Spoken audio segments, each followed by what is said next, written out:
میرا سوال یہ ہے کہ اللہ تعالی نے فرمایا ہے کہ ہر جو چیز پیدا کی جاتی ہے وہ انسانی فائدہ کے لیے ہوتی ہے، تو سور کا کیا فائدہ ہے؟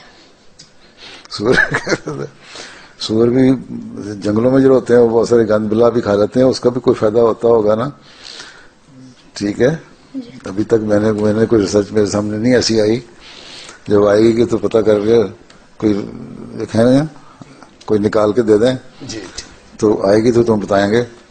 لیکن بہرحال کوئی نہ کوئی فائدہ اس کا ہوگا جو پیدا کیا اللہ تعالیٰ نے. جی ٹھیک ہے.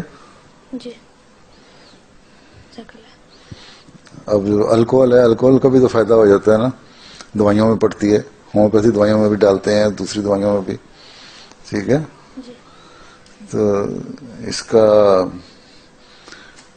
کوئی نہ کوئی چیز شاید استعمال ہوتی ہو اس کی بھی ایسی، اس کا فائدہ ہوتا ہو. ریسرچ کرنی پڑے گی اس پہ. تم اس پہ ریسرچ کرو، تم تو چھوٹے ہو، کوئی اور ریسرچ کر سکتے ہیں انٹرنیٹ پہ.